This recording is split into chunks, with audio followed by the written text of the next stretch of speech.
listening to Journeys on Revolution Radio on freedomslips.com and simulcast with wolfspiritradio.com.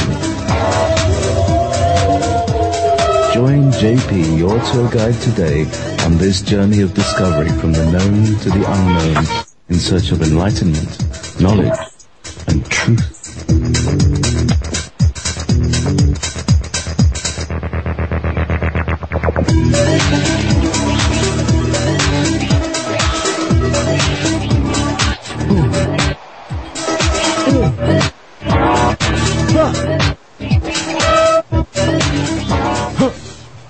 Hello, everybody. This is the second day of February.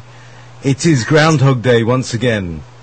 And it's Journeys with JayPee on Revolution Radio at freedomslips.com, a 120% listener-supported.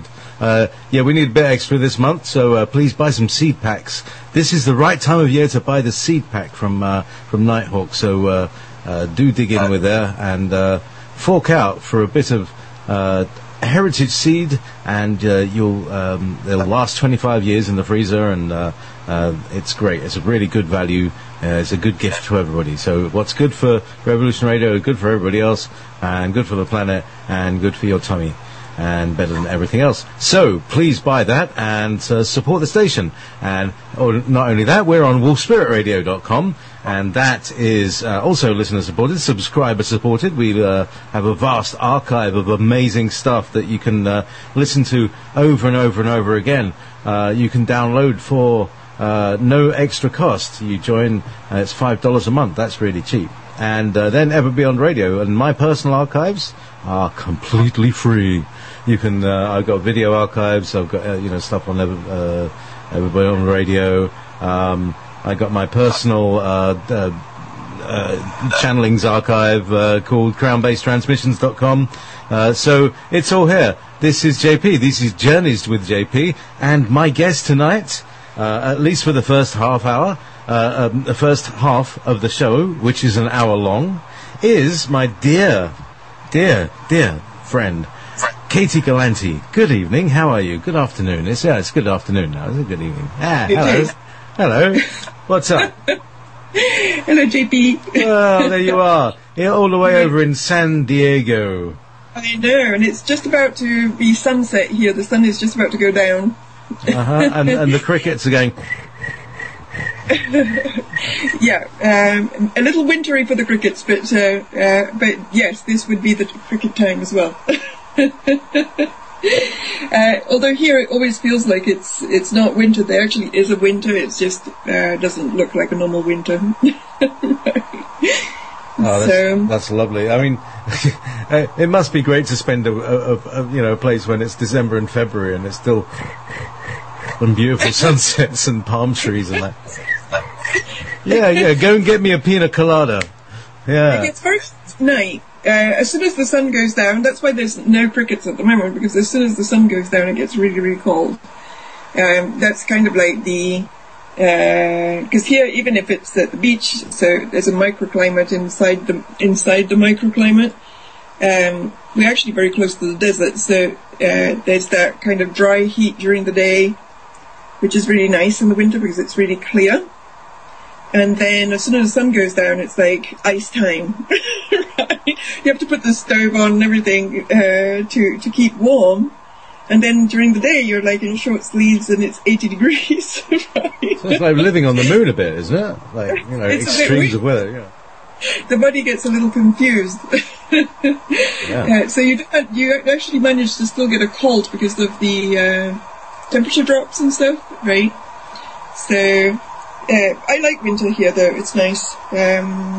It's not too cold and beautiful sunsets at the beach, right? So right. Sunsets at the beach. We're getting a strange background sound. It could be. I'm actually listening to see if it's my laptop, and it isn't. But I was thinking it could be the laptop. Sometimes when there's this kind of interference, this is the kind of interference that I get when I do sessions, when I remove the demonics from people, if somebody has a lot of demonic beings attached to them, there's this kind of noise. So maybe we have some friends that are listening from other dimensions. Yeah. By the way, everybody who's listening to this, due to a kind of monadic confluence, which creates a kind of vortex. If you're listening to this, you're gonna be healed, because it's part of our soul group purpose. Anybody who understands that, or anybody who thinks that's like weird, don't worry, we're used to it. In fact, we can even set it up so that, because we're going to talk about the usual dark stuff, which I think is why we have the interdimensional listeners. That's right. That we can set it up so that at the end we can have a 5-minute cleanup session, okay? And yes. which is good for us, but it's also good for the planet, because I actually just looked at the planetary energy, and in fact I'll talk. I have a couple of things on my agenda for tonight, then you will have yours, and we'll conflue our agendas, right? But the one on my end is basically to just go over the Super Bowl ritual from last night. Right. It's getting really bad, by the way, Katy. It is, I know. Okay, let's focus a second, and let's see if we can shut these guys out, okay? Okay. And as I told you, I've had a very difficult day today, and I also had a black widow climb on me about an hour before the show. So I know that I get on the radar of this particular kind of energy when around these particular kind of times. So it may be coming from my end. So let's. Okay. Let's look at that. Okay. Is it going down? Yeah, it seems to be when I speak, it kind of goes down. So maybe it needs some calming. so we'll dialogue for a while, and then you can launch pad off, because I mean, it's been the weekend of the big Super Bowl, and everybody's been saying, oh yeah, what kind of false flag? Is there going to be a bomb there? Is there going to be a UFO? Is Pete Carroll going to be beamed up into the mothership? What the heck's going on? And then, are we? Is there going to be like the whore of Babylon riding onto the stage on an effigy of the beast? Is it going to be that kind of crap this year? So what happened, Katy? Well, the whore of Babylon did ride on the beast. No, really? Yeah. Now, the thing that I think is interesting is that. Well, first of all, let's place the Super Bowl inside of, the Super Bowl is a time in which there's a big audience. I think it's the biggest, the most watched show on the planet at any time, which is why there's all the advertisers with big advertising and so on, which are part of the ritual as well. And it seems the Dark Elite uses the Super Bowl to it's almost like their New Year's ritual. They kind of set the plan for the year, and it opens up with the Super Bowl, and it usually closes up with the Grammys, right? Which are next Sunday, by the way, so we can cover that as well afterwards if you want to. And usually it comes with a sacrifice, and the sacrifice that comes around this time is often the pre-sacrifice. The energy that is gathered at this ritual is also then used to funnel into the next ritual that is the Grammys, okay? So this is a really kind of hot time from a ritual perspective. There's many different things going on at the same time. There's the setting of the agenda for the year. It's the Imbolc. It's always around Imbolc, which is the rebirth, the seeding of spring and the rebirth of the goddess, right?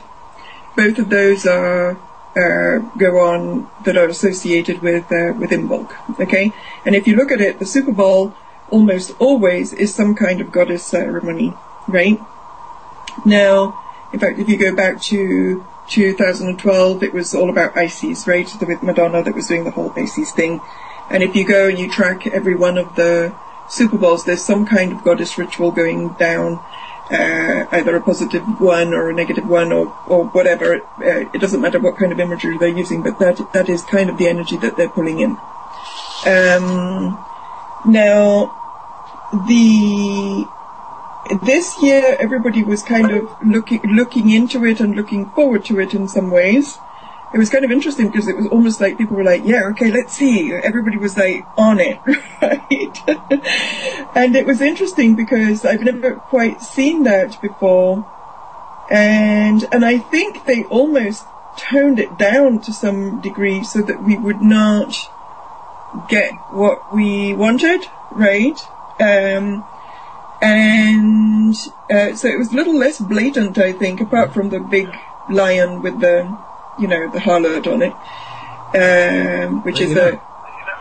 which is a reference. There's many references in that. So let's start from the beginning. So Katy Perry, she was chosen. I think it's already interesting the fact that she was chosen for this year, because I think that it was a personal rite of passage for her. It's almost like she ascended from being B-level priestess starlet to A-level priestess starlet. She's now in the same category as Beyonce and Madonna, okay? And if you go back to the summer, she nominated Madonna as her Ice Bucket Challenge, Icy's Bucket Challenge person. So there was already some kind of interchange between her and Madonna. And all of those Ice Bucket Challenge nominations had to do, they were hierarchical. It was like people were nominating people that were either just above them or just below them in the rank. There was some kind of initiation kind of practice going on there, okay? So she was already pulling in the High Priestess Madonna energy through the Ice Bucket Challenge. Then very soon after that, I think it was literally days after that, she gets nominated as the next person that's going to be the star for the Super Bowl. And so she's the leader of the ritual. She is somebody that has been doing the Illuminati bidding for quite some time. If you go and have a look at her history, it seems that she's been playing the Illuminati game for at least until from when she was 15. And even then, even the first album that she made when she was 15, which is already unusual for a 15-year-old to actually manage to get an album done, means that there's some kind of industry tie. Do you know what I mean? Like, you just don't manage to do that kind of stuff. And if you remember, John Todd said that anybody that actually manages to get an album done with any of the significant labels is basically an initiate of some kind, of their kind, right? We are initiates too, but of a different kind. So she's somebody that's been in the game for quite some time, and last year she was already participating in the Grammys with her Dark Horse song that was all about the Dark Horse of the Apocalypse, and that was bringing in the agenda of last year that had all to do with horse symbolism. And a lot of it seemed to be about conjuring up the energy of death, and the energy of death through war, the energy of death through possibly the Ebola thing, or the energy of death period, just bringing that energy in, not necessarily with any kind of definite manifestation. Now, if you go and have a look at the 2015, I think it's the first thing of The Economist for 2015, The Economist being the Fabian Society, magazine manifesto. Their front cover at the moment is full. They almost have a Sgt. Pepper's kind of front cover to their magazine that is called The World in 2015. And even in that cover, there's a lot of stuff that kind of shows that their agenda is still conflict. They have a split Earth, with one part that is really angry, that is the east part, that would be China, and the other part is looking really snobbish and indifferent, that would be America. So they're still kind of trying to pull in some polarizing energies, and there's also mushroom cloud on there. and so the energies that are being evoked by these people are still kind of death and polarization of, to some degree. Okay. Now, in this one, when the Super Bowl starts, Katy Perry comes in and she's dressed in a dress of fire and she's riding a lion. And if you go into the Aleister Crowley deck, and Freeman was talking about this yesterday, the card that usually in the tarot is called Strength is actually called Lust, and it's a woman that is riding a lion. In the woman riding a lion also comes from Revelation, and it is basically the Whore of Babylon that rides the beast. That is actually the beginning, if I remember correctly, it's like the sign of the beginning of the apocalypse, and from the New World Order point of view, it would be the beginning of the New World Order, right? So basically, just by that picture alone, let's say that we hadn't seen anything about that,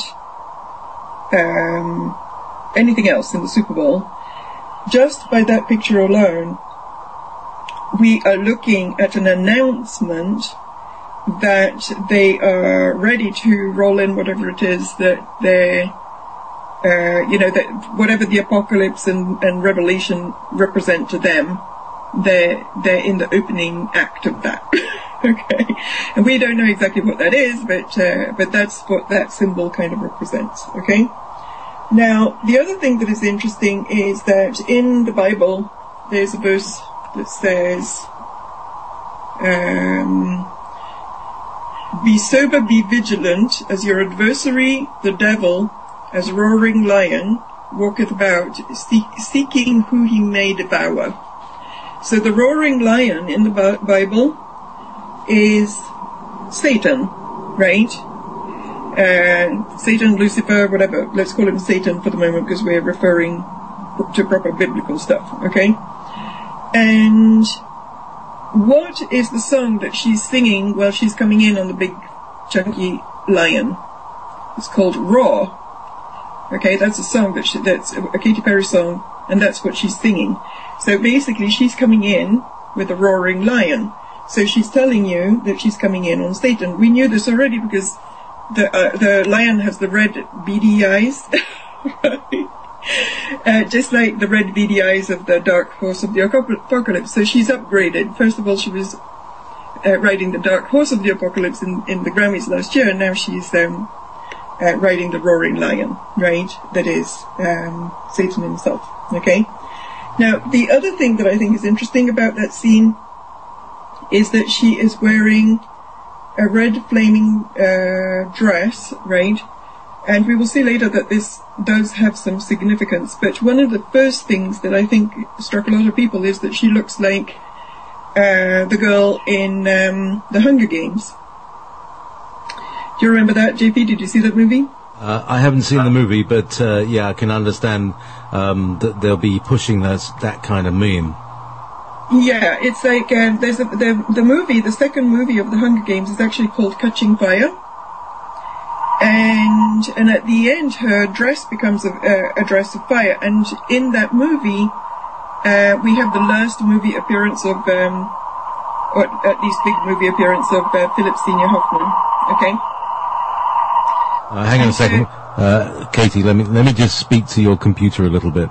Computer, it's all right. You can stop squealing now. There we go. All right. So, okay. Philip Seymour Hoffman. It's not the computer; it's the energy. Okay. Yeah, you have to talk to the energy. I'm talking to the jinn in the computer. Yeah, the energy. The computer just does this when the energy is around. Okay. That's right. Okay. So, this is a very... Can you still hear me? You're coming through perfectly now. Okay, excellent. This is a very common thing that they do in linking rituals, right? The Hunger Games was part of the Sandy Hook story, right? Because the author of the Hunger Games actually came from Sandy Hook. here we have it again, the noise, right? That's right. Here we go again. Yeah, it's not from my computer, I'm telling you. This is interference, okay? So so they're connecting rituals. The Hunger Games was also present with the Santa Barbara shooting. So they often do this, that they link rituals together and they pull them in, they pull the narrative from other stuff into something else. And it's almost like that way they manage to pull in all of the energy, right? And they did that, for example, a lot with the whole Batman thing, right? And yeah, so that is basically the opening scene of the ritual, right? And then after that, it goes into the usual chessboard and chess pieces. It's almost hard for me to concentrate. Let me just see if I can pull this. If I can work with this energy, okay? Can I call you on a telephone? I mean, yes. Don't tell me over the air, but can I call you on a landline or something? Yeah. Or let me just call you back from Skype and see if that does anything, and then we'll do that. So I'm just going to drop you there, and there. That's interesting. Oh, that's calm. That's better now. Okay, so then we'll bring Katy back into the call. Okay, hello. It still sounds like you're on a building site. Well, let's try. Okay. Keep going. I tell you, this happens every now and then. I recognize this phenomenon. Right? It's annoying. We have visitors. All right, but it also means that we are saying something that matters to them somehow, that talking about this matters to them somehow, right? Okay, so let's remain focused. So we have the opening scene. So essentially, she's invoking certain energies, like the energy of the Hunger Games is this kind of do or die competition, last-ditch attempt, kind of desperate kind of energy, isn't it? It is. So it's invoking a real sense of panic in people. Yeah, and also it's invoking, the Hunger Games are like fun and games where everybody dies at the end, apart from who wins. Right? So it's almost like the new world. You can imagine this being the new world. It's almost like a futuristic new world in which there's the people that are at the top, and then there's the other people from all the other districts that have to enter this game just in order to survive, and then they have to go against each other to survive. It's a very Luciferian kind of dystopic world, right? So she's bringing in that energy, but she's also bringing in the energy of prior rituals, okay? Because the Santa Barbara shooting was a ritual, Sandy Hook was a ritual. Everything that is connected to that Hunger Game energy will be brought in, and so you will have that energy coming in, okay? Now, that opening scene in some ways was the only part where there was a true invocation of energies going on. Mm-hmm. It was more a little bit like the Olympics where they show you this clock, right? And so the next piece was chessboard and chess pieces. Some people that I have, there's been a lot of stuff online already about this, and they're saying it's the new world where everybody is going to be like chess pieces on the chessboard. Hang on, we've lost you. We've lost you now, Katy. Try again. Okay. So you're talking about, can you try maybe speaking closer to the mic or something? Okay, yeah. Let's do that. Can you hear me better now? Yeah, well, you're louder than the background sound anyway, yeah. Okay. Can you hear me now? Let's see. Yeah, but as I said, it's the massive background. Anyway, look, let's just persevere. Let's do it anyway. Okay. Yeah, I'm sorry about this.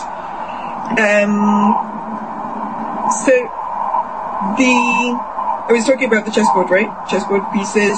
Yeah. So there she was on the black and white board, which is not only a chessboard, but it's also the Masonic temple layout as well.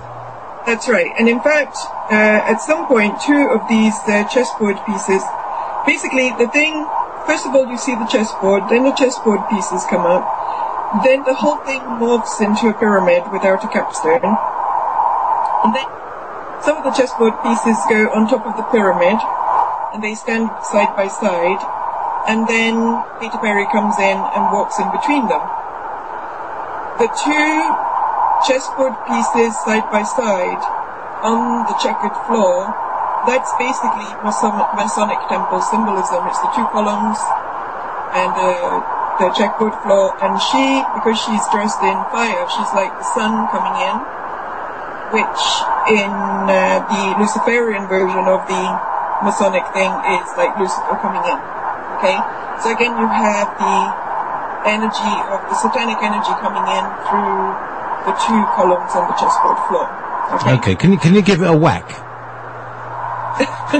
just give it a slap, you know, just not too hard, but just a slap, just kind of correct it, because it's really very loud compared with your voice. So I don't know what I can do. I can call you on a landline and Skype and stuff if it does get to that.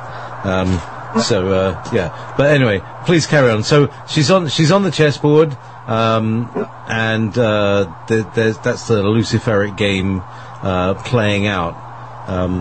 All the pieces being put into place. They're saying, aren't they? That's right. So like we're putting all the pieces, all the pawns and the pieces are going where they need to go, and then as they're doing that, they have the rising of the pyramid, right? So the pyramid is rising. That is the New World Order in some ways, right? But then that becomes the basis of the floor for the entry of the flame Luciferian type energy that comes in through the two pillars. And they're telling you two things: that she's a priestess, she's coming through the two pillars, that she's aligned with the Masonic energy, and that she's bringing through the Luciferian energy that way. Okay. The other thing that I'm also thinking is that normally the priestess is supposed to be blonde, isn't she? The high priestess is a blonde. Is in these satanic things seems to be blonde. You know, the whole Jimmy Savile thing. But Katy Perry is herself the dark horse because she's a brunette. And is there something to do with hair color in all this? I mean, I'm sure everything is significant. Well, she's the dark. In some way, she's wearing the energy of the harlot, right? Like she's wearing the whore energy. So I'm sure that has some significance. But I don't know. I don't know the answer to that, right? But it's a good thought to ponder. Because she wears a lot of wigs, so she could have come in blonde if she wanted to. Although I think the black is her signature look, right? Most of the time she has the black hair. Yeah, the old sort of Cleopatra look. Yeah. So there she is. Hello. Yeah, there's something going on with your machine, because it's like I'm hearing myself coming back, and that's what's causing the feedback.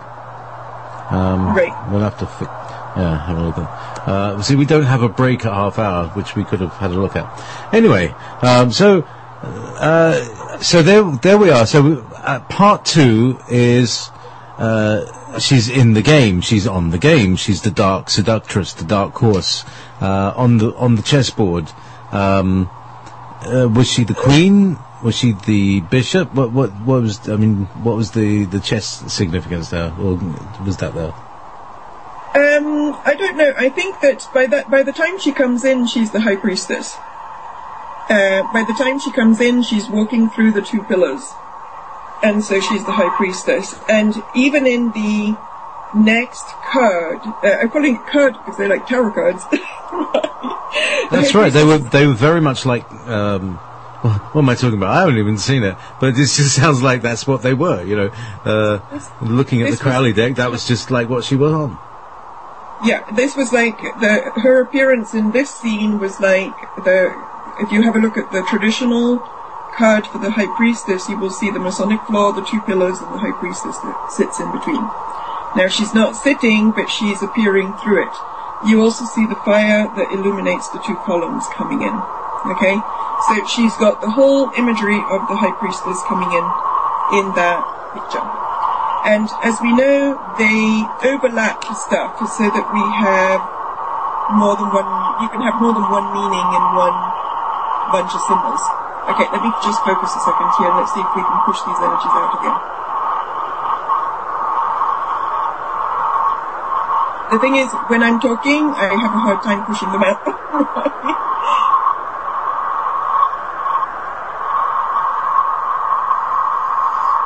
Okay, so this is demonstrating that we are getting some. This is pushing some energy out that is being resisted from it going out. So we'll just say it slowly, and I'll repeat it, and we'll see if we can get the energy out as cleanly as possible.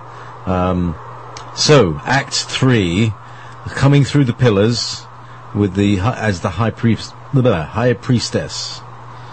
Yes, so then after that, there's a scene in which all of the fire kind of burns. You know, there's all this fire that often is associated with the demonic, the fire.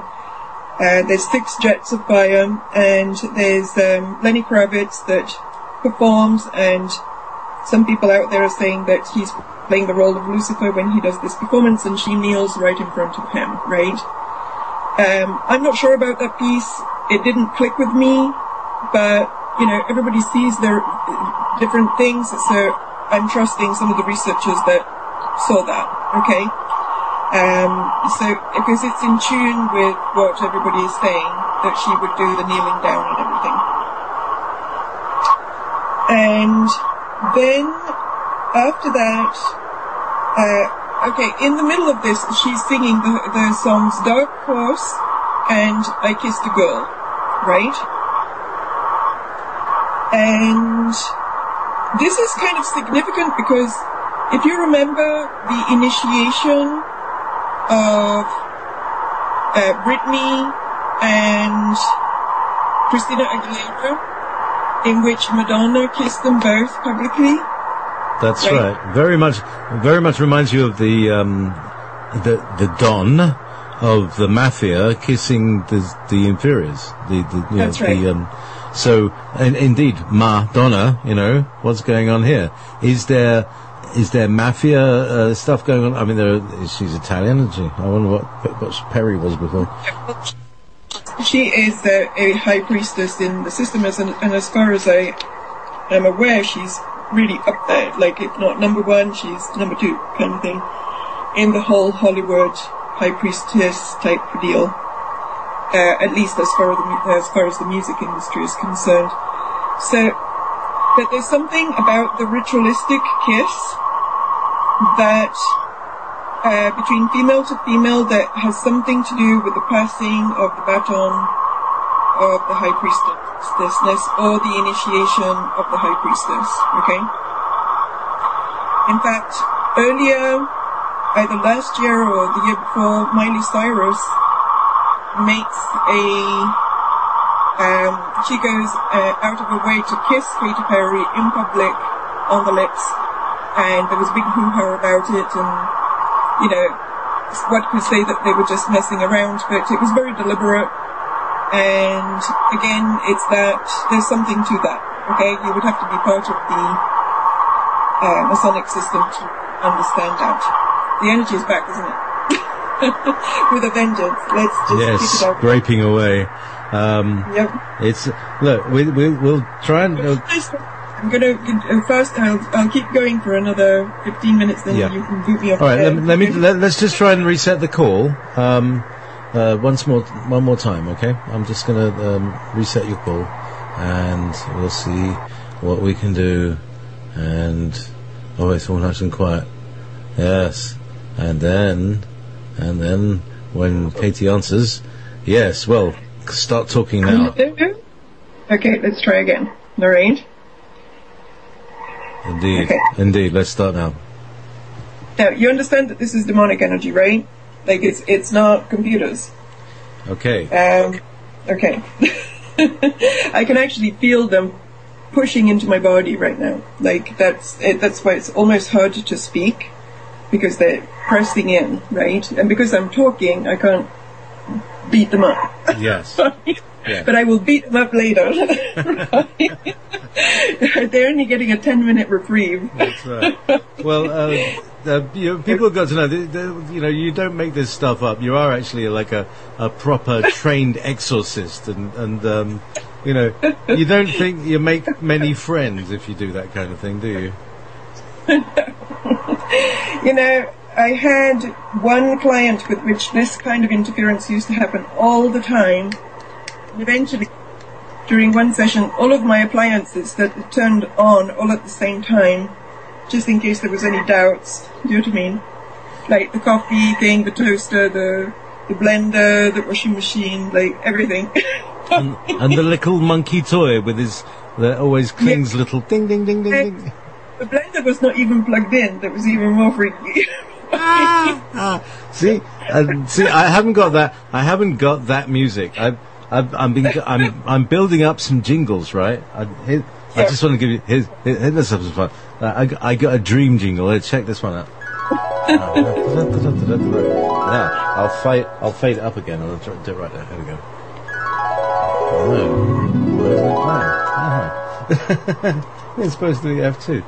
Didn't it? Yeah. No. Oh well. That's a bunch of rubbish. I've got these. I'm supposed to have these jingles that do things like this. Jingly things. Yeah. But that's not happening unless. Somebody's hearing it. That's right. Yeah. Bull Spirit Radio listeners heard it, but it goes like this. There. And now we've arrived in a different place, you see. Or we can go. Meanwhile, back at Katy Perry, and right. she's done the High Priestess. She's walked through the pillars of Boaz and Joachim, That's right. of justice and mercy, and she now faces the flames of something. And then what happens? Yeah. And then she does the kiss the girl thing that we talked about already. And then she ends up in this beach scene that looks as if it's something for children, right? And there's like sharks that are dancing and beach balls that are bouncing, right?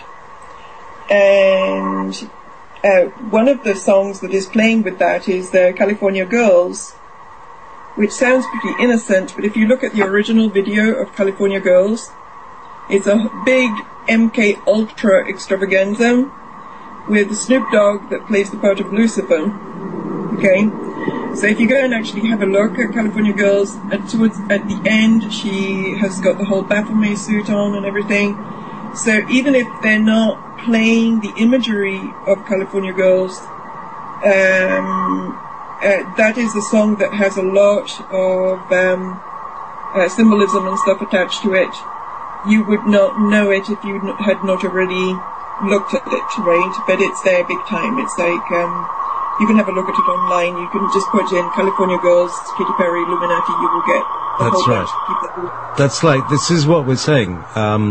When you're saying you have eyes to see, that for those that have eyes to see, if you understand the framework, you can see how it's a formula that is unfolding event by event on a large scale.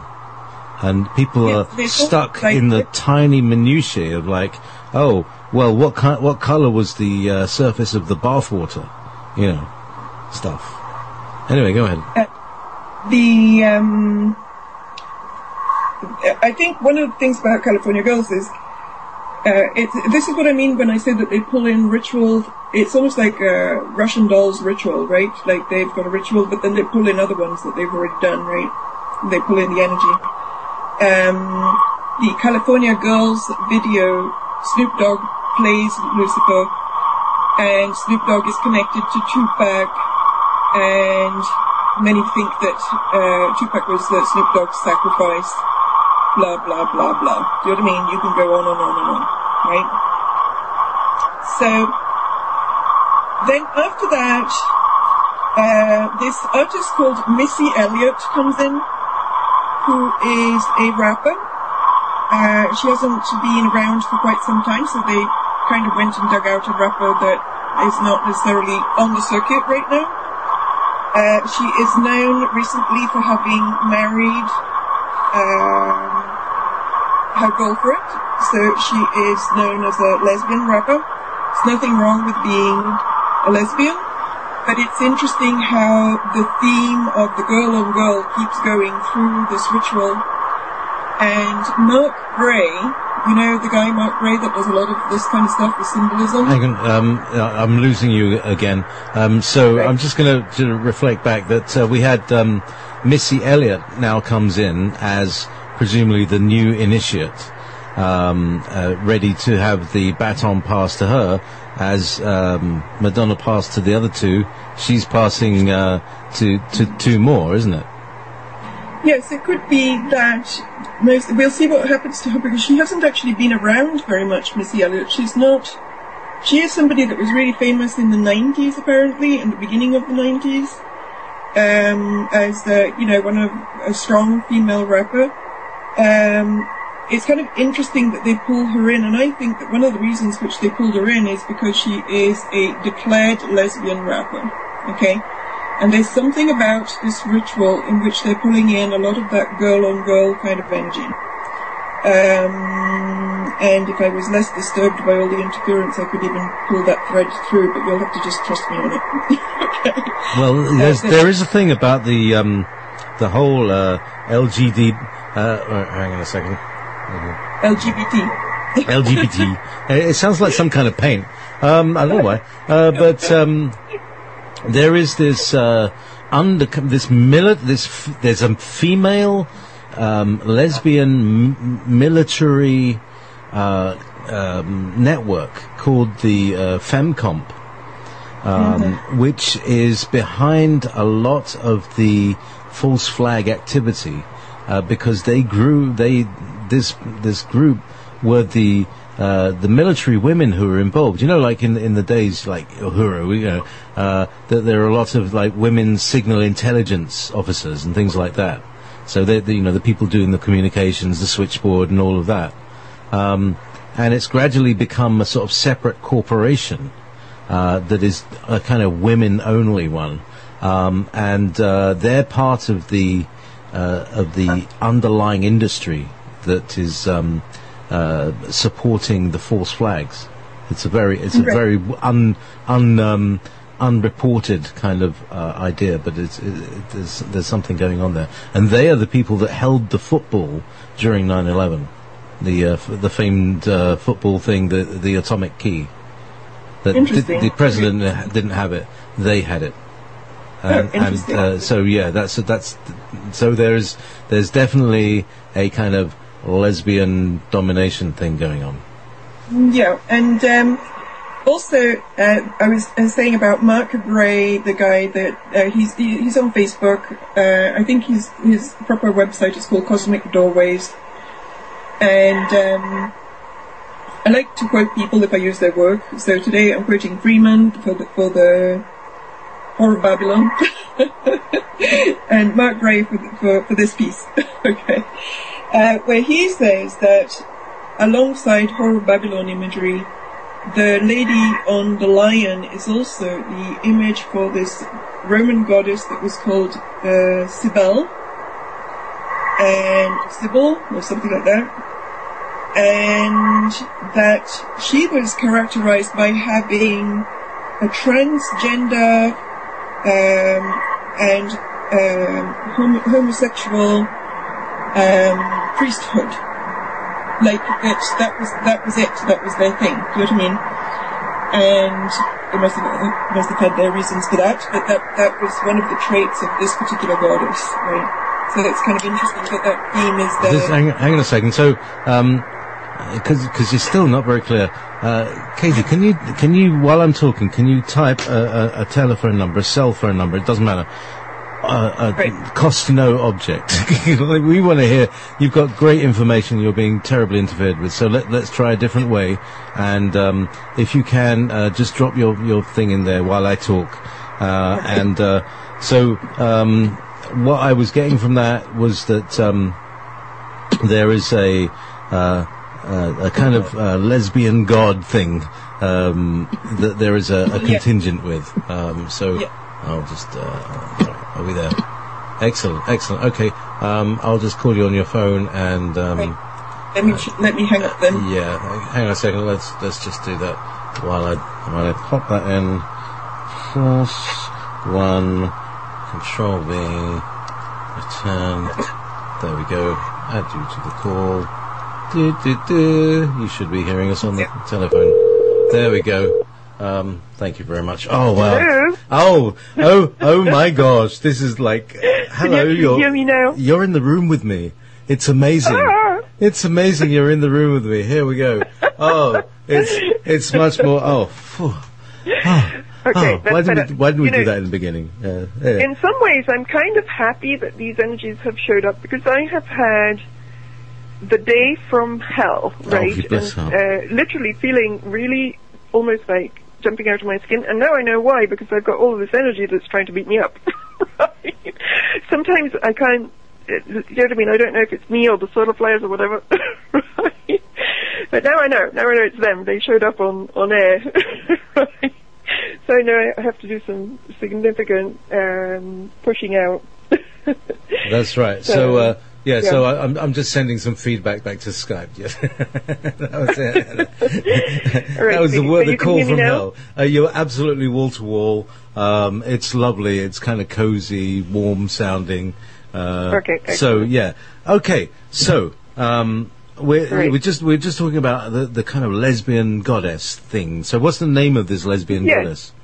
Okay. Then it's not a lesbian goddess, but it's a goddess that has a lesbian following. Right. Oh right, yeah. One of those. The goddess herself, we don't know. It's like it's a PJ Harvey of goddesses. But she has her posse is lesbian. Lesbians and transvestites for her. Like Annie Lennox, yeah. And apparently it's a Roman goddess that was also around in Greece that is called Sibyl, and as we know, or Cybele, or something like that. And this info comes from Mark Gray. He's the one that dug it up. And apparently the imagery for this particular goddess is that it's the goddess that is riding a lion. So the lion has many different meanings, right? And somebody was even saying that it's the usual kitten programming, also showing up with a very large kitten, like ultra-sized kitten for you. But I think it's safe to say that with the big red eyes and everything, we're looking at some kind of demonic kitten here, you know what I mean? And that a biblical reference to the roaring lion, especially because of the song Roar that is coming with her, I think is the primary meaning for this image, and then there may be overlaps with other meanings because they like to kill more than one bird with one. They do love a twofer. Kill a bird. What do they do? they love killing their birds, yeah, and with very few stones, you know. That's the skill. Stones with many images. Exactly. Magic bullets. Get down with the magic bullets. I often wonder, or I've started to wonder, if each, you're talking about these initiations, so that there's some part of the choreography of the whole thing, even if it is a false flag operation, that is like, for instance, there was one where they were talking about Prince William was kind of flying over this thing, and I was thinking, I wonder if this is like a kind of military initiation, like this is his first hunt, is his first false flag. Oh, bless his heart, it's his first false flag. Yeah. So there's a kind of everybody who takes part in it, it's like an enormous kind of pantomime that everybody has their part to play at some point in the line. Absolutely, and I think it's significant who they call in to play. I think it's always a sign that they're going up in the world when they get pulled in one way or another. Either they're going up in the world or they're going out, like they're going to be sacrificed. One or the other. Yeah. You only do this twice in your life, and it's good to be back. Yeah.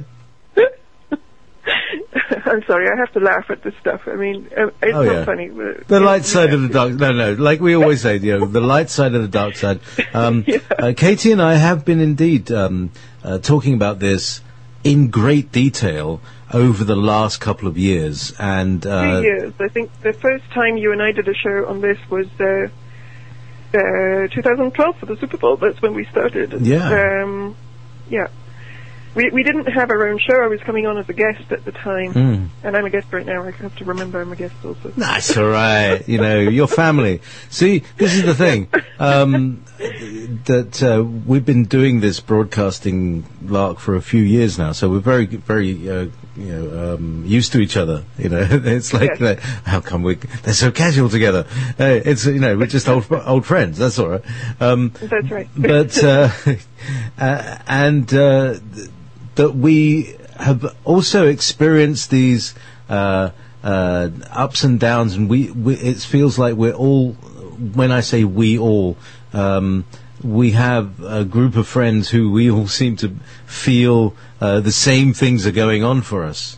We get these same expressions, maybe in our own individual ways, but it feels like, for instance, for the last 3 years, we've been sort of ground through a pepper mill and going through literally Groundhog Day for the last 3 years, and now here we are back again, and it's time to be, I think, impeccable, because that's the whole. Sean's been talking about this. Sean David Morton on the show before us has been saying that Groundhog Day is a primarily Buddhist film. And it's about reincarnation, and it's about starting out life as an a-hole and ending up as actually a really good person, actually ending up playing the role of a god in the local town, but omnipotent, omnipresent being. So it's the journey. Today is our initiation. We have an opportunity for initiation and going up in the world somehow. And energetically, if anybody else out there is going through a hard time, just know that hang in there until mid-end of March, then we should be in a different zone after that. We're finishing up a big, chunky-ass cycle right now. Okay? So just hang in there. Whatever's going on with you, just hang in there. 6 weeks. 6 more weeks. Until the 12th of never.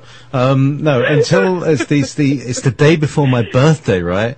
Because it's burnt into my memory. The last bloody Uranus. The last one. You know what it feels like? It feels like, an old-fashioned mangle, the roller of a mangle. Those things you put your clothing through to squeeze the water out, and all that's left is just the cloth, which is thin enough to go through the things. And it just feels like any kind of crunchy bit that you got as you go through this thing, it just gets crushed, and it kind of juts its way through your skin. Either that gets crushed, or you do, because resistance is futile. That's right. And it just juts through the skin. So you have to, and the only thing that's holding the crystallization of these sharp bits is your own mind. And I hope by the time I get to there, that there is almost nothing in my body, nothing in my 3 higher, 3 lower bodies, in my entire Merkaba that is at all crystallized. That I'm just like a bag of liquid bliss. You're going to be a smoothie. Yeah, I'm just going to be a smoothie, and I pour myself through that mangle. Smoothie. Yeah, because let me tell you, brothers and sisters, March the 17th, if you are not a smoothie, bits will jut out, because it's like, this is the thinnest one. It's like a roller that's been going backwards, and this is the Uranus-Pluto, and this is the shift of humanity, because we've been purified. It's like the pounding of the pestle. We've been purified from this very highly structured and judgmental and inflexible to a much more powdered state. How have I put it like that? Because this is essentially the shows that we've been doing have been over this period, haven't they? Yeah, absolutely. Yeah, we started in 2012. I actually started doing radio at the beginning of the Uranus Square. Because before that, I was writing a whole bunch, but I was writing mostly metaphysical articles. They were like how-to metaphysical articles, and I was writing some kind of expose stuff on the psychopharmaceutical deal and how they were messing up kids. But I did the darker research thing, although I'd been into it since 1999. And probably knew a lot of stuff before. Like, I already knew what was going on when 9/11 happened. I knew everything already that I know now, almost. Do you know what I mean? And how that happened, I'm not quite sure, but it just happened that way. But I wasn't really public with it until about the end of 2009, December 2009. And pretty much that's when the Pluto-Uranus Square started. And at the time, it was my guides that said, okay, you have to get out there. You have to start talking about this stuff. And I'm like, what? Who am I going to talk to? And then I've been talking. I've never shut up since. Indeed.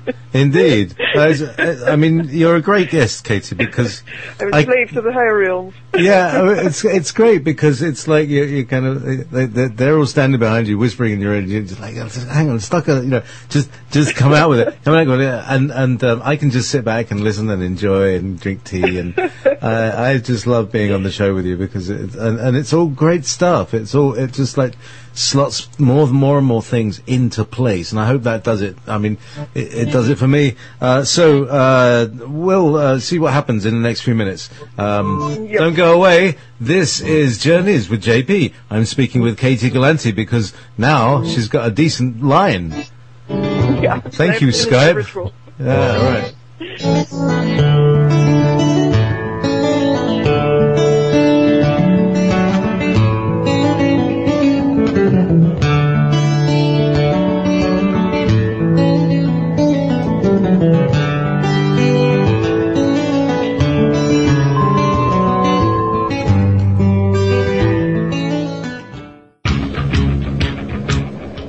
Yes, we are. Whoa, we are echoing. Well, yes, we are. We are not filleted at all. We have no fillets, and we have some limited staff. We're kind of skeleton staff and just fillets. So I suppose if you added a fillet to a skeleton staff, you get a whole thing. I'm just talking rubbish. You're talking serious stuff. I'm just talking rubbish. So my guest tonight, Katy Gallanti, all the way from San Diego. Who was Saint Diego? How do you think about these things? I wonder. I've never looked into it. Yeah. Diego. What's Diego? I'm going to have to think of it. Maybe San Francisco. Yeah. You know? Well, St. Francis. That's his there, Francisco. That's easy enough. The Latino version. Yeah. They are Latins, weren't they? Yeah. Well, Italians, sort of thing. Meanwhile, he was Italian. Meanwhile, hang on. Can we do a meanwhile? Yeah, we can do a meanwhile. We are back in the mystery world of satanic rituals. Yes, and I do love these. There was Katy. So card 3 was the kind of lesbian queen with what was the name of the goddess, the lesbian who's got the lesbian fans? The one with the lesbian fans is Cybele, Cybele.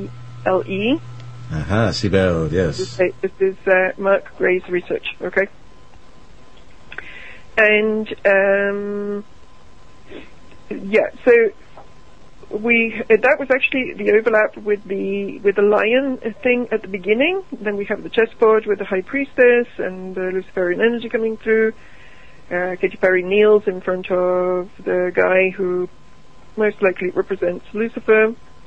And then we go into the next scene, that is the beach scene with the references to the California Girls thing, who is another song that has a Luciferian character, and all of the MK Ultra symbolism, and the Saturn cubes, and etc., etc., with Snoop Dogg, who is linked to the disappearance of Tupac, right?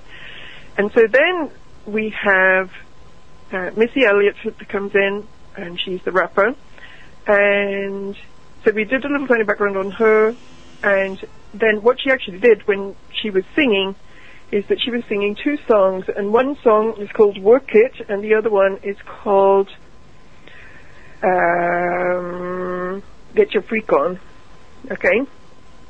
Get your freak on. Yes. Yes. Can we read out the lyrics in a very strong English accent? Exactly. Darling baby, get your freak on. The interesting thing is that was actually, my guides don't always talk to me when I'm doing this kind of work. Like, they kind of lead me to stuff, but it's not that I hear them necessarily all the time when I'm researching this kind of stuff.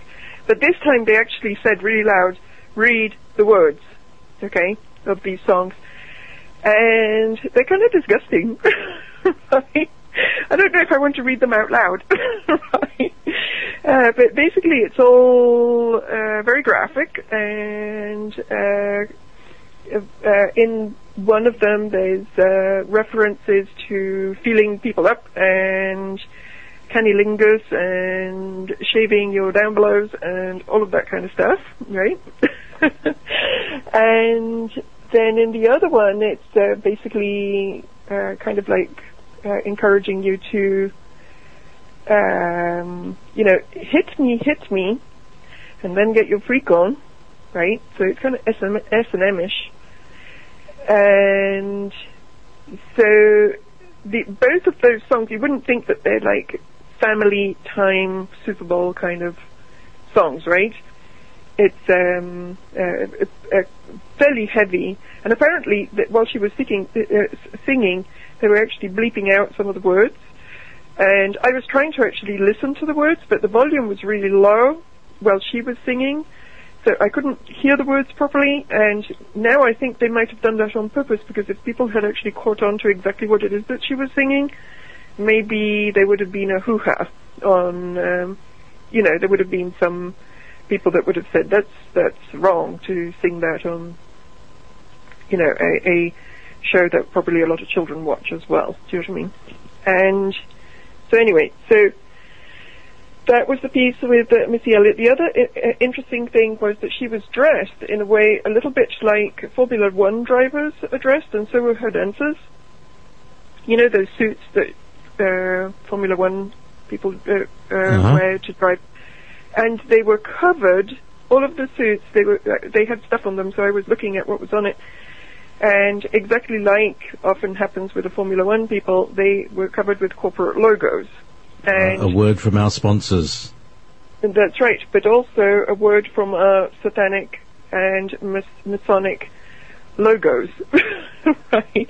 Because we know that most of those logos are carrying the kind of symbolism that we're talking about anyway. So there was tons of them. It was like there's all of these dancers that are moving, and each one of them has 20 or 30 of these logos on them, right? So whatever all of those logos mean, that energy was also incorporated, right? Incorporated, so, boom, boom. It's the incorporated corporate logos. Fascinating. And that is a very, fast way to do it. You just put the whole logos over everybody, then you don't even need to invoke that much stuff. It's all just there, right? And people don't even see what they are, right? So anyway, it's kind of very much a macro ritual where they're invoking all the previous rituals, and they're bringing them all together in one sheaf. Which would make sense if you think about it, because this, if they're telling you right from the beginning that they're coming in with the horror of Babylon that starts the apocalypse, then they're kind of telling you that they're ready to roll, right? They've got all their chess pieces out, and they're kind of ready to roll as far as they're concerned. And timing-wise, it makes sense. Now, as we say in every single show that we do together, and even ones I do by myself, just the fact that these people have an agenda that they're trying to map out, and remember that these rituals serve many purposes, because they serve the purpose of downloading certain energies, although this was not necessarily a downloading ritual quite as much, okay? I'll talk about that later. because I went and had a look at this 1 hour before it started, and I was looking at the energy, and I did various things to kind of shut off whatever they were doing, which is probably why I have company today. Okay, and but again, I was hearing. I got a lot of psychic info when I was doing this work this time, and I was hearing that this was more of a transmitting ritual than a downloading ritual, right? That they were kind of transmitting out rather than bringing in. In the Olympics, they were bringing energy in. They were using the Olympics set up to literally open doorways to pull energy in, right? Well, instead in this one, I wasn't seeing that so much, but I was seeing them transmitting out. And in fact, I was getting that they were being symbol transmissions. And I have seen these before when doing certain kinds of healing work that are associated with this kind of work, that sometimes they literally send energetic, symbolic imprints that attach themselves to people's chakras, like the third eye. Very often it's the third eye. And people go around with these, it's almost like an energetic, symbolic download package that goes into people, and it actually modifies their chakras, right? So I was getting there was some of that going on, and in fact, I wouldn't mind at the end just doing a 5-minute imprint sweep out. Please be my guest. Clearing. Okay. Be my guest now. Well, you are being my guest, so actually a very superfluous. It's just so that I could just kind of join in and say hi, I'm still here, and anyway. So being in the audience, kind of over the TV, many people have been talking about these virus implants that come over the TV and stuff like that, and come across the ethers. That's right. And there doesn't seem to be how can that happen? How can a virus get downloaded into your head? What's the deal with that? Okay, and by the way, they're attacking me again right now. They're compressing my chest again like they were doing before. Okay. So if we were on Skype, they would be making a lot of noise right now. So I'm just communicating. This is a hot topic because they're trying to squish me for talking about it. It is, well, first of all, we do not understand esoteric technology as a race because we have been kept ignorant of it, okay? You can send energy, you can send good energy, you can send bad energy, you can send energy packages, you can send energy as information. When people send healing, they can send a healing package to somebody, and it's delivered. It can be delivered through their guides, it can be delivered just simply because they intend it, and it goes. If they have enough voltage as a being, they can do that, okay? And by voltage, I mean, enough frequency that they can actually move energy around. If you are dead as a dodo energetically, you're not going to have enough energy to move energy around, which is one of the reasons which they keep us sick and ill and blocked, okay? This is also why a lot of people that do this kind of work get sick, because they get attacked a lot, even in strange ways, okay? Now, so just like the healers can send good stuff, the bad guys can send bad stuff. And if you're completely open and you're not aware, you can receive these packages, right? Now, and in this particular case, very often the package, it's one thing, most people understand psychic attack. They understand that there can be a being that comes through the astral plane and kind of beats you up, right? Like is happening right now.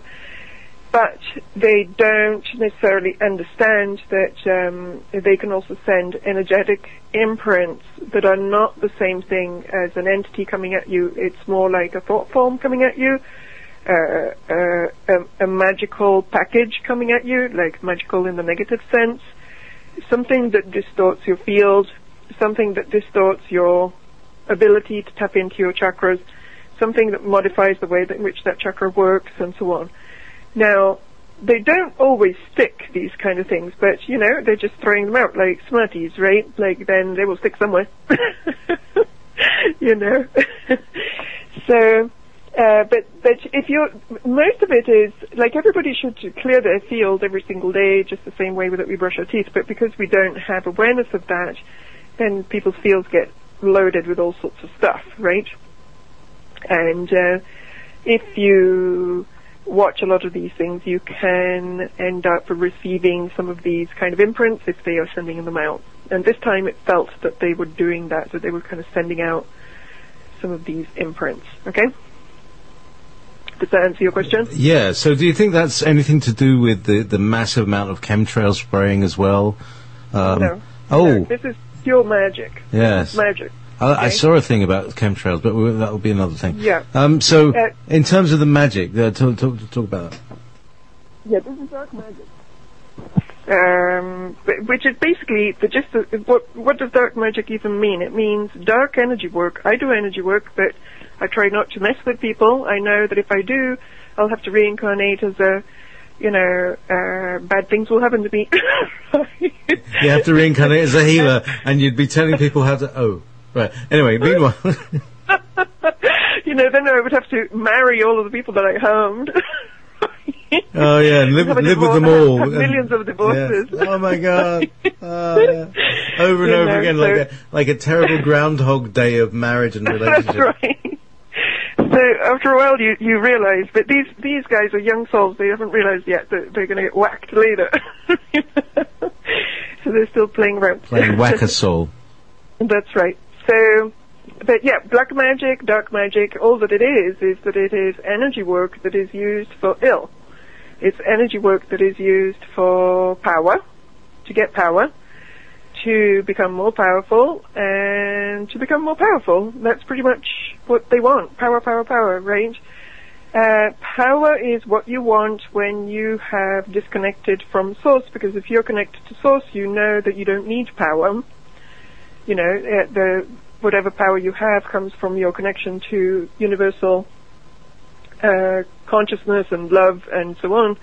But if you are a disconnected being, you need to feel powerful to do that, because otherwise you would feel horrible. So to do that, you have to get it from the outside. To get it from the outside, you have to manipulate people into giving you stuff that they don't want to give you. And you have to find ways to climb on top of everybody else's head to become at the top of the pile, and so on. And a lot of the entities that are involved in the behind the scenes are also disconnected from source. So you've got a whole bunch of people that are playing on the disconnected side, right? That are trying to become more and more powerful. Power can become an addiction, by the way. You can literally be addicted to power, and a lot of these people are addicted to power because it gives you a rush, right?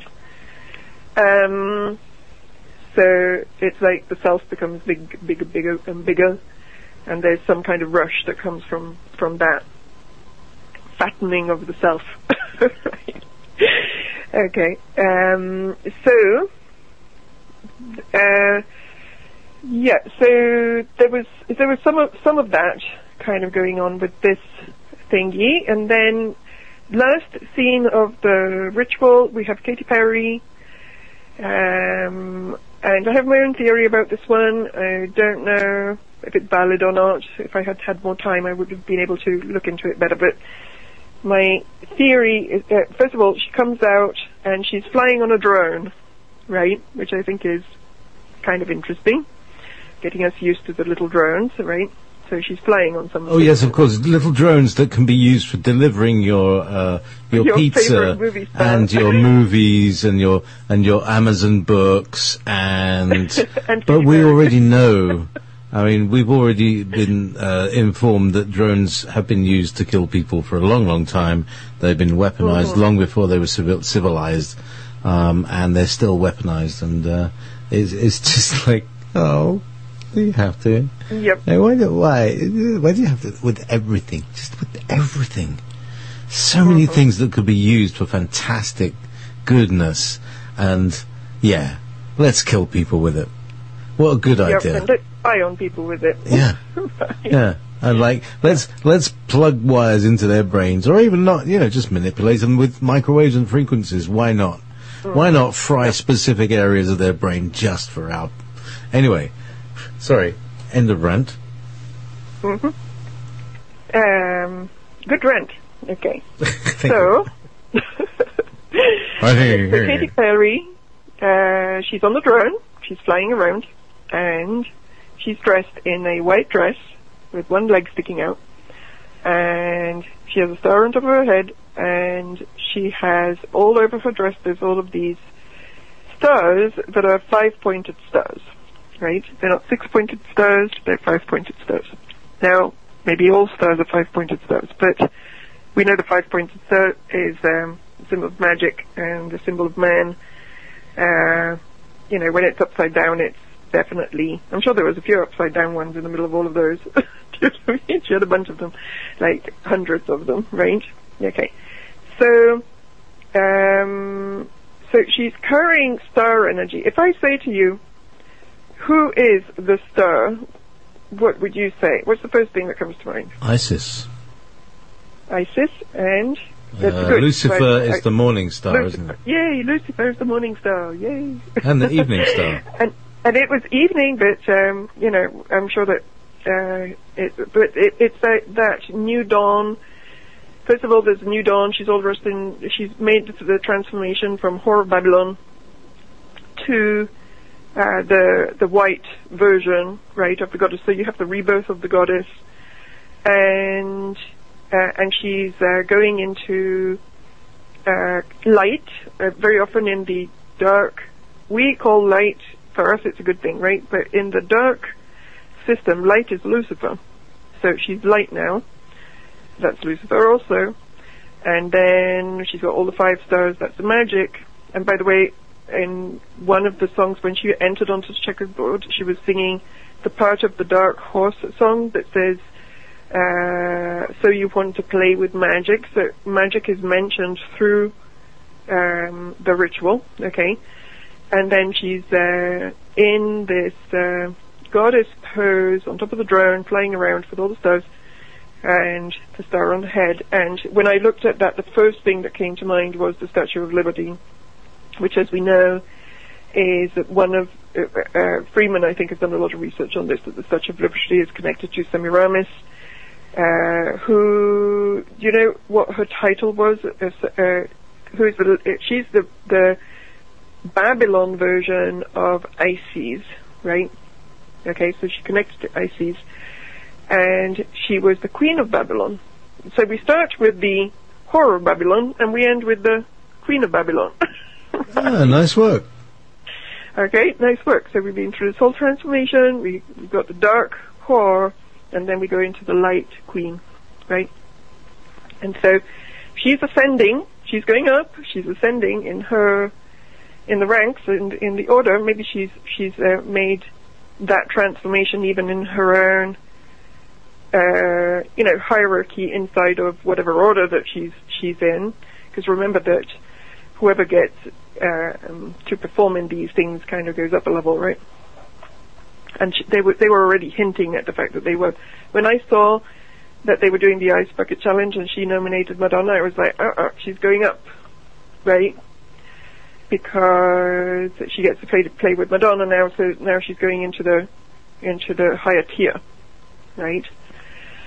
And sure enough, then she appears here, and then towards the end, she is going into Statue of Liberty Queen kind of thing. Okay, some people have also said that this can be another card in the tarot that is the star, right? Which I believe is associated with the energy of Aquarius, right? And sometimes the New World Order is also referred to as the Age of Aquarius. We have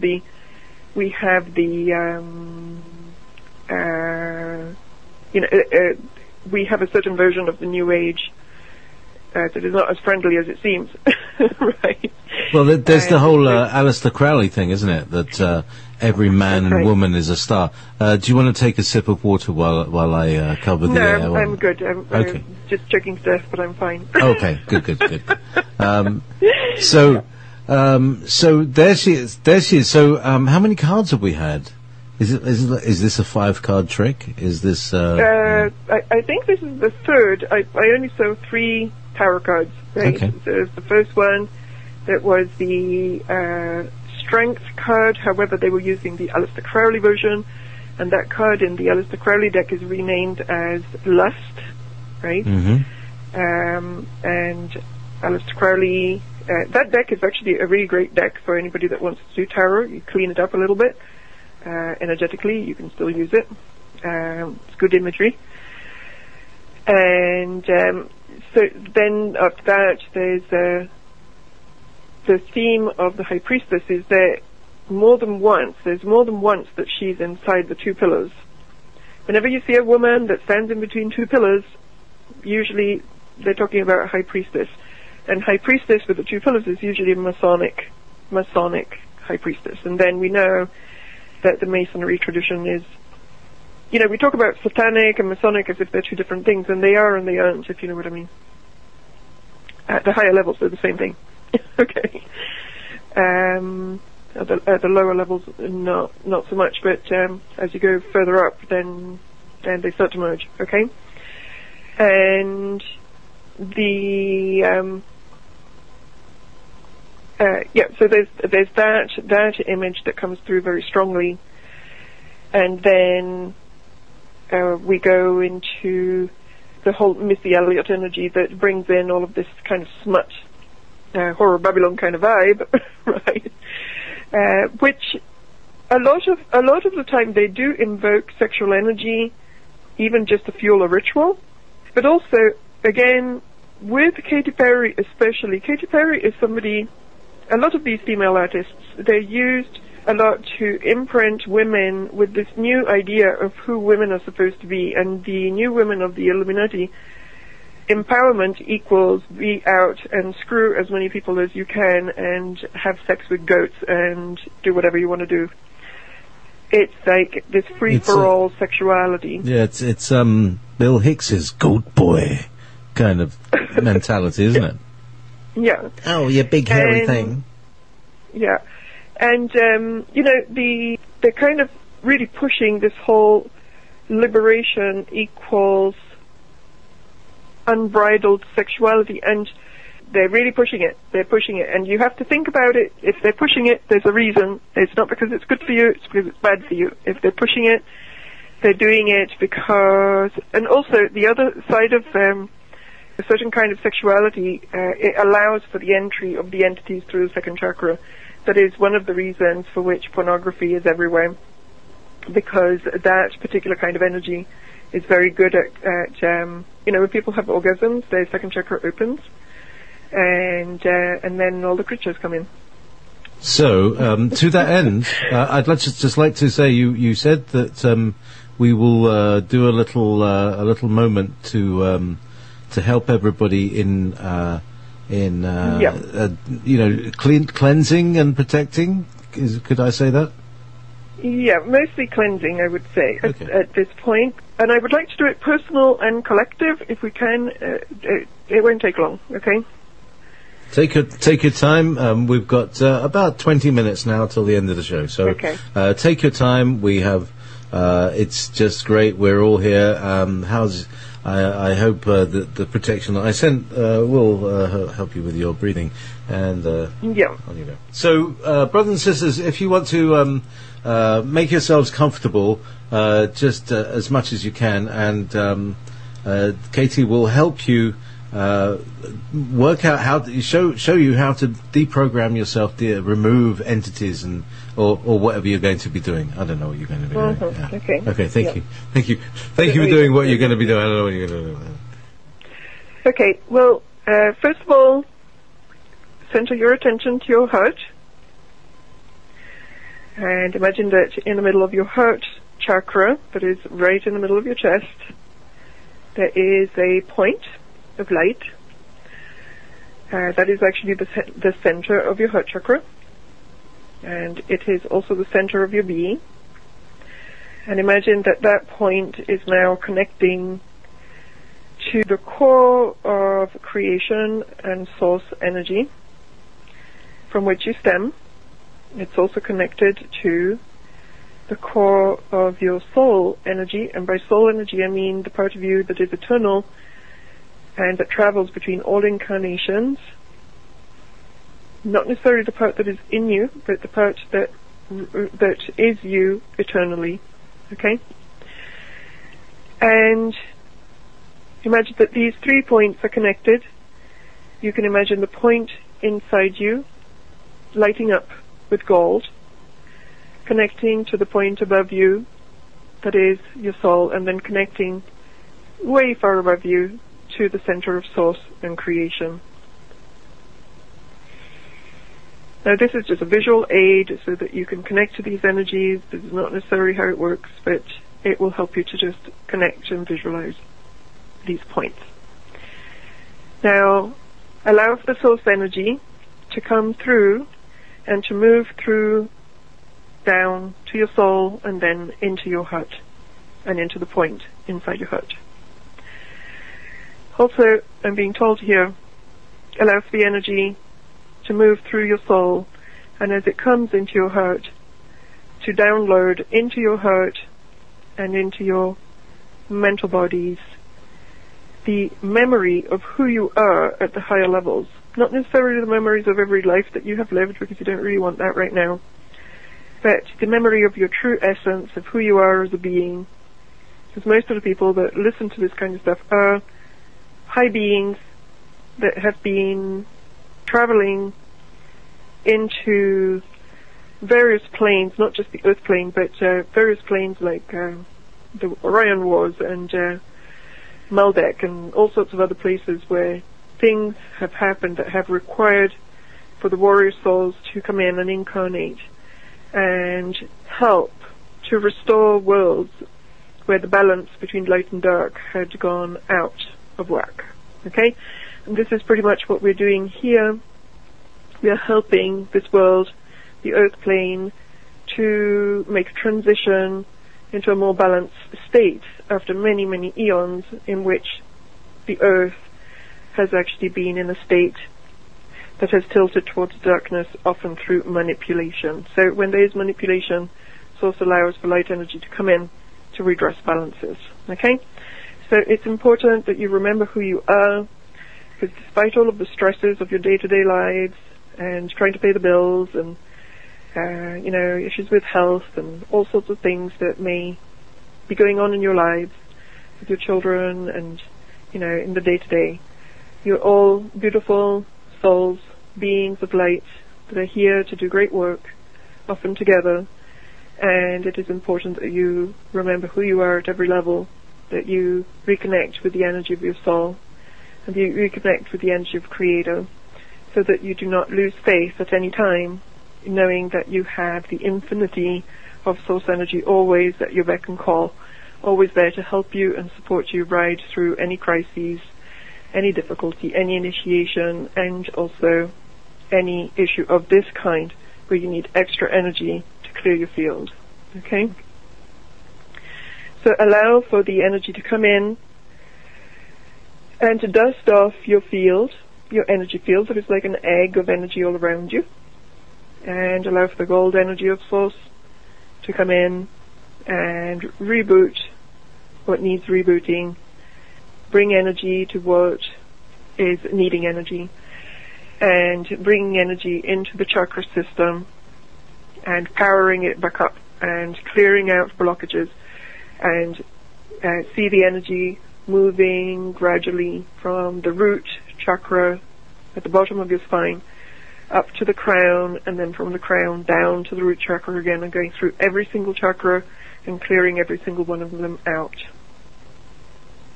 And as this happens, any of these imprints that may have been downloaded into your being, see them literally explode out. They cannot coexist with this energy, and you, in your mind, just say, I would like all of these imprints out. If there's any old ones that are not from now and from the Super Bowl, they come from some other time, please remove them. Imprints and implants of any kind, thought forms that are not my own, anything that is in my way and that is no longer for my highest good that needs to be removed right now.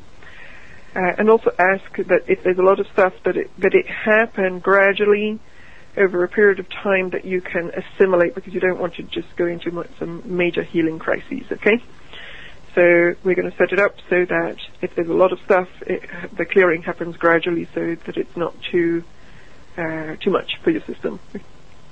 Now, I'm also being told here that if there's any imprints that come from any of your past lives in which you've had to deal with this kind of energy, especially in old past lives, like the Atlantean past lives and the Egyptian past lives, a lot of us were around at that time. We were doing exactly what we're doing now, and the game did not come out quite in our favor at the time. So there was a lot of damage that happened to many beings that were shut down, often purposely through magic. So ask that any magic that has shut you down through all of your incarnations, all the way back even 250,000, 300,000 years on this planet, and even ones on other planets, ask for any magic that has been blocking you in any way to be removed. And if there's any residual karma attached to that, you can ask for that to go as well. And again, we ask that if there's a lot of stuff, that all of this be cleared in a way and over a period of time that you can easily integrate and assimilate with grace and ease. And if it happens to be months, then it's months, okay? Some of these clearings, they're fast, but they're powerful, all right?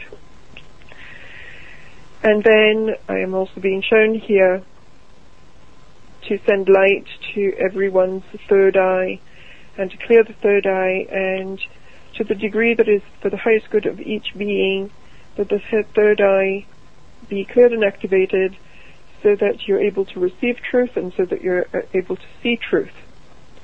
You're able to see it, but also able to receive it so that you're able to discern even when you hear it, if you're hearing truth, if you're seeing truth, if you're receiving truth. One of the things that it does say in the Bible, even if I'm not a Bible person, is that there's this particular time is also the time of false prophets. So it's very important for people to be able to distinguish between information. There's a lot of dark posing as light, and there's also not just that, but even people who just get carried away by their own egos and they become vessels without knowing it, okay? So very important that you're able to see truth, receive truth, and discern truth.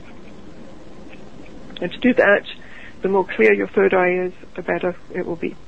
The eye of revelation, which actually comes through right relationship, because you cannot, because it's the displacement of the fifth ray, the fourth ray, and the seventh ray through abuse, Interesting. And the fifth ray, which is concretion or knowledge, comes down to the sacral center due to the abuse.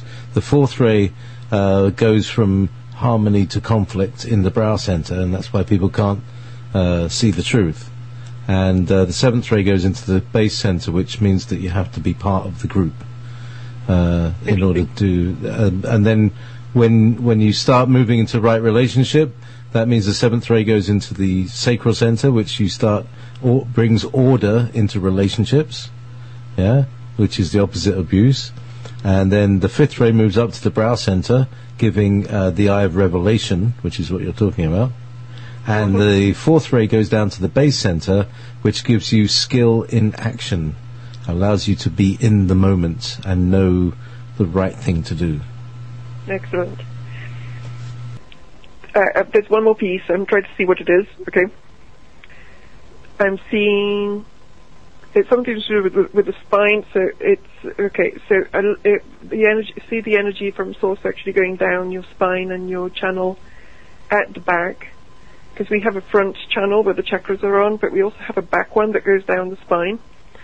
So I'm seeing energy coming in to clear that channel, and through that channel it's going up to the crown chakra, and each one of the crown chakras is also being pulsed with the gold light of source. And as that happens, the crown chakra is opening, and for each one it's opening to the degree that is for the highest good, because not everybody is ready for the same thing at exactly the same time. And now I'm also seeing the throat chakra opening and being cleared out with this same energy. And the energy that's going into the throat chakra is about speaking truth. Maybe it's time because a lot of us know the truth, that we always speak it. Sometimes we do amongst ourselves, but we always speak it every time when it's safe to do so. And sometimes that's wise, right? But maybe a time in which it is more important to speak truth is coming, because this feels like something, it's almost like as a collective of souls that are here to do the same thing. We're kind of going through very similar transitions at the same time. I think you're right. There's a lot about becoming in your voice, you opening your voice. Absolutely. And finding your voice. And continue.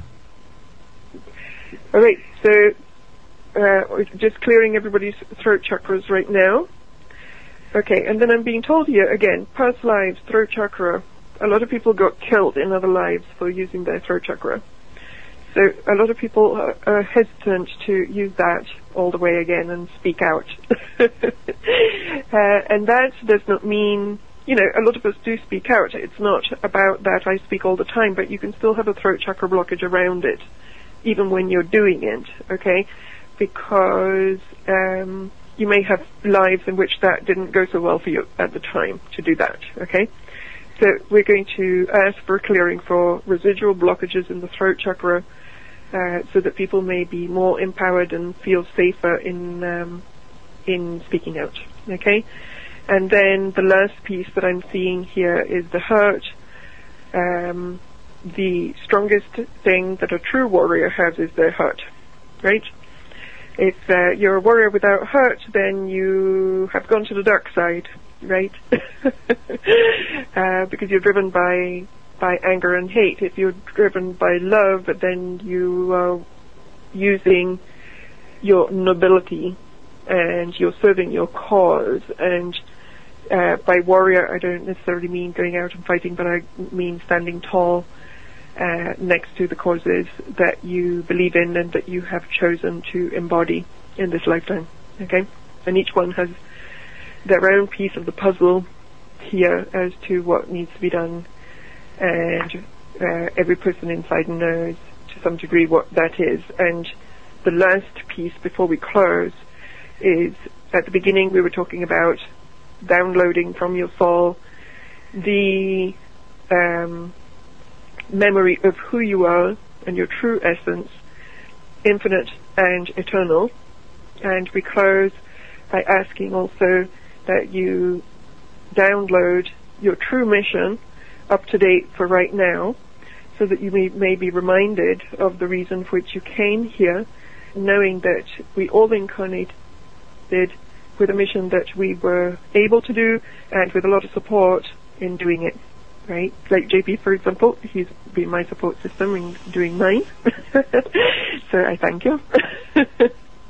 Well, I've supported you a bit as totally, well. Totally. It's a mutual support system.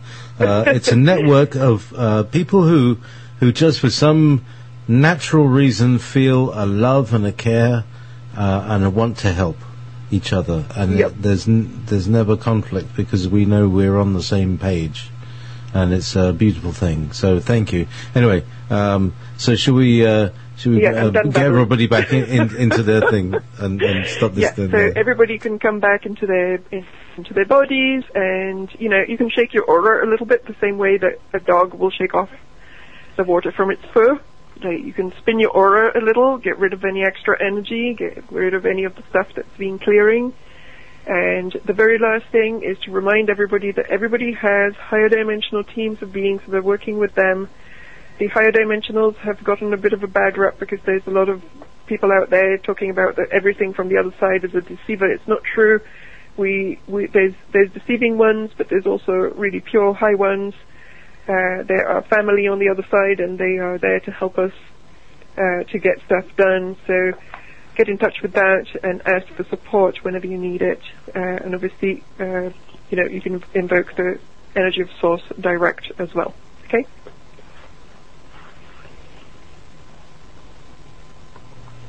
So, there we go. Are you still there, Katy? Yep, I'm here. Yeah. I'm still alive. That's like, wait, hey, she suddenly stopped. I'm still alive. Yeah, oh good. They haven't gotten to you, those little, No. sucked you off into some nether zone. They're trying. They're trying really hard. They're trying. Hey, well, we use extra dimensional technologies to prevent this kind of thing. I have to say, all right, after all this, my feeling is that they didn't, that the Super Bowl thing, that the magic was a bit damp. It got a bit. Yeah. It was. I got the feeling that the magic had been what's the word, usurped or drained slightly, so the power wasn't there. And I think that they may be a little confused about this, and I think that this is the result of all the people who have been meditating on this. Absolutely. And I want to say thank you to everybody who did see the call for this and did put some kind of positive energy or some awareness, observant kind of energy towards the Super Bowl and the whole ritual of it and recognizing it. And I think we've gone a long way from where we were 4 years ago, Katy, you and I, into understand that we are not now alone in understanding this. No, it's true. And in fact, yesterday I was listening to that broadcast that was going on, and it was like, okay, now everybody gets it. But a few years ago, nobody was getting any of this. But now it seems that it's made it at least into our own micro-mass consciousness that these things are happening and how they're happening. And as I say, when I started talking about this, I'm very aware of it because it felt very uncomfortable at the beginning because it felt that I was talking about stuff that was really out there. And now it feels that I would say about 99% of the people that are at least in our groups all get it. So. God, we're almost mainstream, Kate. Let's get weird. I know. I don't think you can get any weirder, and maybe that's not the point. But it's been fun being there's some fun in breaking ice, right? Yeah, that's right. I mean, it's like an avant-garde, and I've always kind of like to be in sort of avant-garde. You know, let's just see what happens and allow the spirit to speak. And see what happens. Give space to the spirit, and that, you know, that's one of the things about the station, Wolf Spirit Radio, is there's a wolf inside of us, and we can give it some speak, give it some voice.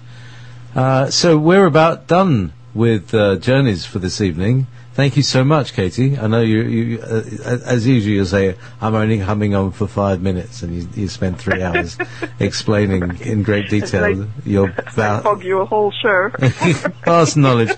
No, it's brilliant. It's brilliant. You've really laid it out. You put it into context. You know, because now we're getting past the disbelief of it. We're getting past the livid anger of it all. And now we're saying, right, okay, we accept what you're doing. We accept that is what you're doing. We're now going through the cycle of, right, we're going to do something about it, and that's it. We're going to empower ourselves. Mm-hmm. And we all see that. So we got a couple of minutes left, or maybe only a minute. Katy, say goodnight and get everybody coming to your website and clicking subscribe or donate or stuff like that, or actually having a consultation. Yeah, my website is katygallanti.com or reclaimingthelight.com. It's actually the same website. And I also have a YouTube channel that is called Katy Cosmic Essence. And I have a Facebook page. I have 2. One is a conspiracy-based one that is Katy Gallanti 2, and the other one is a normal, just goof around one that's just Katy Gallanti. Okay? You're welcome to join me on the social media thing. I'm on there a lot, and it's part of my collective mission. And in terms of, my work, I do energy clearings, I do consultations, and all sorts of other stuff that you will see on my site. Okay? And that's it. So, book a session with Katy because she's really good. She's actually more than really good. You're quite amazing in your insight and your empathy. A real shamanic thing going on. All right. Well, there we go. Okay. We're out. Great. Thank you so much, Katy, once again. Lots of love. Bye. Lots of love. Bye now. Bye, everybody. Lots of love.